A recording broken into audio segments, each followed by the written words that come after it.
Halo guys, apa kabar semuanya? Ketemu lagi dengan Om Febs di channel Febs 78. Dan kali ini sebenarnya gue tuh pengen ngerangkum semua pertanyaan dari, sebenarnya hampir semua udah pernah gue bahas.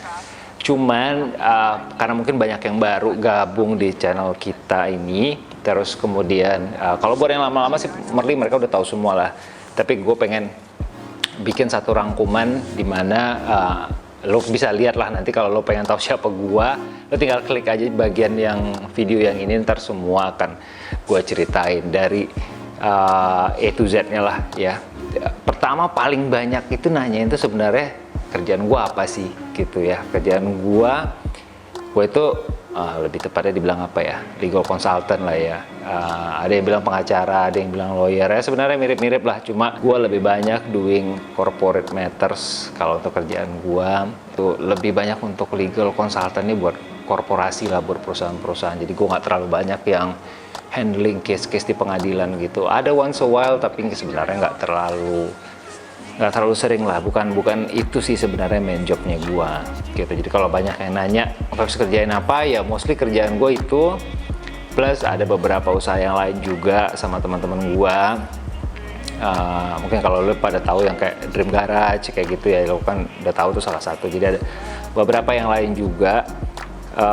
Jadi nanti kalau ada yang nanya lagi ya suruh cek aja langsung di video ini gua ngapain aja sebenarnya kerjaannya. Nah, kalau sekarang kesibukan gua itu lebih banyak campaign tentang safety helm itu ya, yang kayak lo tau hashtagnya Say No to Fake Helmets.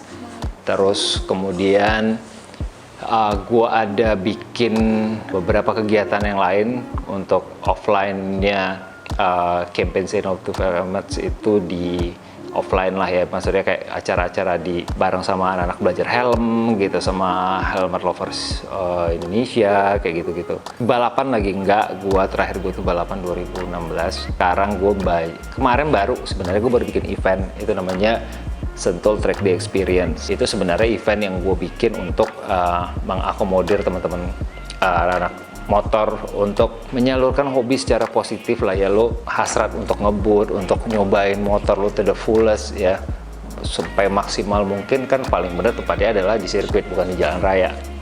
Jadi makanya kemarin gue bikin acara Sentul Track Day Experience itu dengan teman-teman gue, termasuk ada Om Dimas Eki Pratama, pembalap Moto2 kita, terus ada ex pembalap kita M Padli, dan beberapa orang yang lain lah dari anak-anak komunitas juga yang kita ajak gabung untuk bikin jadi satu kegiatan tersendiri gitu. Kalau ada yang nanya misalkan gue dulu pernah ikut balapan apa enggak, pernah. Dulu pertama kali gue ikut balapan itu sebenarnya tahun 97, zamannya road race gitulah di daerah, lebih tepatnya di Pekanbaru. Terus habis gitu gue nggak pernah lagi balapan itu sampai udah kerja lah, jadi udah lama banget karena gue kuliah, gue kerja. Prioritasnya waktu itu ke situ, jadi gue nggak pernah balapan lagi. Baru ikut balapan lagi itu tahun 2014, 15 dan sampai 16. Terus 17 gue udah nggak balapan lagi karena gue ada isu dengan tangan waktu itu. Selama karir balapan gue, walaupun sekarang sebenarnya dibilang itu kayak lebih ke balapan komunitas atau non profesional lah ya gitu. Jadi bukan balapan profesional kayak ARRC atau kayak misalkan kalau level Asia ya, atau misalkan buat World Superbike atau misalkan MotoGP, enggak gitu. Pernah juara umum Yamaha Sunday Race 2015, runner up 2016 Yamaha Sunday Race, terus 2014 itu gue pernah ikut balapan IRS, terus ada Kakor Lantas Cup kayak gitu-gitulah. Ada beberapa kali gue finish 1, 2, finish 3 juga gitu. Jadi bervariasi juga sih, kecuali yang tahun 2015 itu di SR gue sempat jadi juara umum satunya. Terus ada yang nanya ke gue kapan gue mulai suka sama motor ya, terutama ya otomotif secara umum. Gue bisa bilang sebenarnya pengaruh dari kehidupan gue waktu di Pekanbaru sih ya, di Riau sih lebih tepatnya, karena memang di tempat gue itu motor benar-benar jadi alat transportasi banget waktu itu. Jadi kita lebih banyak main motor ketimbang mobil, karena toh memang juga nggak ada kemampuannya juga mau beli mobil waktu itu kan. Jadi bokap gue cuma punya motor, jadi at the end gue lebih terekspos dengan motor, gue lebih banyak main motor. Gue bisa naik motor itu dari kelas 5 SD kalau nggak salah ya, 4 apa kelas 5 SD gue udah bisa naik motor. akhirnya motor tuh kayak jadi bagian dari kehidupan gue sehari-hari itu sampai SMA, sampai kuliah itu gue sempat nggak pakai motor, kerja lagi gue baru pakai motor sebenarnya. Motor yang gue punya pertama kali itu adalah Yamaha yang benar-benar gue punya pribadi ya, gitu. Kalau yang punya bokap sih ada beberapa lah kayak Astrea Prima, Astrea Grand, Cup 700 kayak gitu-gitu. Nah kalau gue sendiri sih sebenarnya baru pertama kali dikasih motor itu sama bokap gue itu Yamaha Force One tahun 94, motornya gue pertama kali punya itu tahun 97. Dari tahun 97 itu terus gue sempat punya motor Yamaha Force One ZR, kalau lo tahu.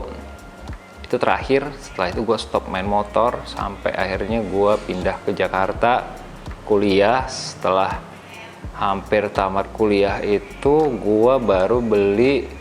Habis gitu gue udah nggak pakai motor lagi lumayan lama sampai gue hampir tamat kuliah tahun 2004 gue beli Suzuki Satria, masih yang 2 tak, masih yang 135 cc, yang apa sekarang di belakang Satria Hiu ya. Nah habis gitu gue sempat nggak motoran lagi, baru motoran lagi lama tahun 2008 gue beli Ninja, Kawasaki Ninja yang pertama 250 cc 4 tak yang karbu itu. Terus 2009 gue jual, gue berhenti main motor lagi, baru main lagi tuh 2012. Gue sampai sekarang lah. Habis itu ya gue sempat punya Ducati Monster, MV Agusta Brutale 920, Ducati Polesmart, MV Agusta F3, R6, Yamaha R6, CBR 600, BMW GS, apalagi. Terus ya sampai yang sekarang yang gue punya nih, gue sekarang cuma tinggal 7 unit doang. Jadi ada MV Agusta F4 RC, Ducati Desmo CDC, kemudian ada BMW HP4 Race, Yamaha R1M, Aprilia RSV4 RF, terus di belakang gue ini masih ada lagi Honda RC30 yang belum lama gue ambil, sama Honda NSR 250R. Banyak yang nanya juga kenapa mostly Superbike, karena menurut gue motor yang paling enak itu di ridingin ya, lu dapetin power, lu dapetin handling, lu dapetin collectible itemsnya itu di Superbike doang mostly ya. Bukan gue bilang di lain yang nggak ada, nggak gitu, tapi buat gue pribadi karena gue ex pembalap, gue ngerasain masih sama ini, gue masih sering ngelakuin track day dan segala macem. Jadi motor Superbike itu benar-benar motor yang paling nikmat menurut gue. Dan mostly motor gue juga sebagiannya itu adalah motor-motor yang memang jarang ada, jadi collectible items, dan buat gue itu jadi investasi juga, karena beberapa motor gue itu harganya udah cukup jauh naiknya dibanding pada waktu gue beli waktu itu. Part of it karena gue memang senang sama desain motor-motornya, teknologinya, enak dibawanya, dan some part of it itu gue memang senang karena ini motor yang bisa jadi investment juga di kemudian hari. Banyak sebenarnya yang bilang ke gue, lu pengen motor apa lagi sih Om Febs gitu, masuk koleksi. Banyak yang nyaranin gue beli V4R, beli Ducati V4 Superleggera, terus kemudian apalagi ya, Honda RCV 213 VS. Ya semuanya gue sebenarnya suka ya gitu, cuma belum sampai dalam tahap sampai yang gue pengen banget. Waktu itu gue sempat pengen RC 213 VS, cuman karena unitnya susah banget lah dealnya sama Honda untuk dapetinnya, jadi akhirnya nggak jadi. Waktu itu sempat kepengen Ducati Superleggera 1299 yang masih mesin L-twin, cuma unitnya nggak masuk ke Indonesia. Sekarang paling masih belum tahu apa, tapi menurut gue ya sebenarnya gue juga pengen melakukan sesuatu untuk, bukan nambah kali ya, mungkin gue pengen doing something lah untuk bisa nambahin koleksi gue.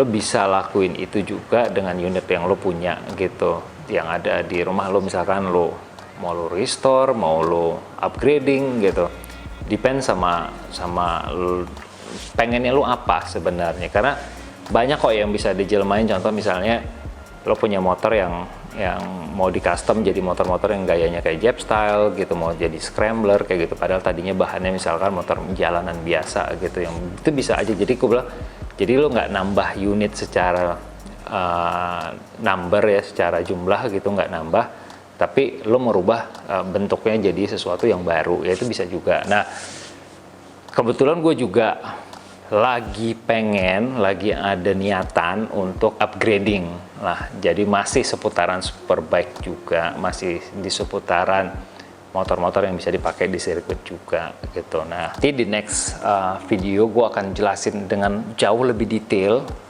apa yang udah gue lakuin untuk ngebangun project ini. Jadi dari mulai risetnya gue, hunting barangnya di mana, terus kemudian gue harus cari tempat restorasi mesinnya di mana, paintingnya di mana, itu udah gue lakuin semua.